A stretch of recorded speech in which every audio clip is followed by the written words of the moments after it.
Good morning dear student, मैं Manoj math की पाठशाला में आपका स्वागत करता हूं। आइए इसका प्राइम फैक्टर निकालते हैं। तो हम प्राइम फैक्टर निकालने के लिए सबसे पहले क्या यूज करेंगे, 3825 है तो हम क्या करेंगे, इसको तोड़ लेंगे दो गुणनखंड के रूप में। 45 और 85 इसका दो गुणनखंड होगा, उसको तोड़ेंगे। 45 को 9 पचे 45 और 9 को तोड़ लेंगे तो 3 त्रिक 9 हो जाएगा। इसको 85 को तोड़ लेंगे 17 पचे 85 हो जाएगा।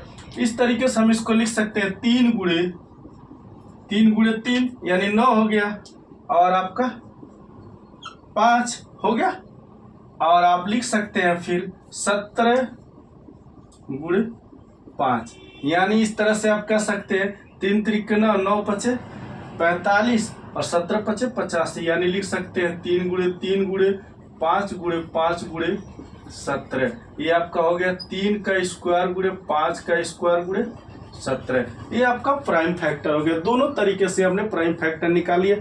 पहला तरीका ये हो गया।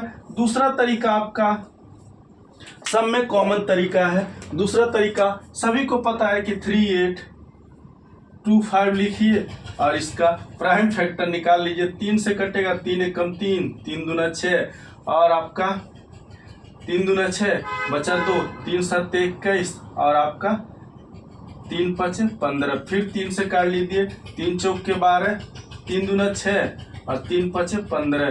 फिर आप क्या करिए, 5 से काट लीजिए, 5 आठे 40 और 5वां में 25। फिर क्या करिए, 5 से काट लीजिए, 5 एकम 5, 5 7 35 और फिर 17 से काट लीजिए। ये आपका दोनों तरीका आप लोगों के सामने है। चैनल को लाइक कीजिए, सब्सक्राइब कीजिए, दोस्तों में शेयर करना ना भूलिए। थैंक यू, धन्यवाद।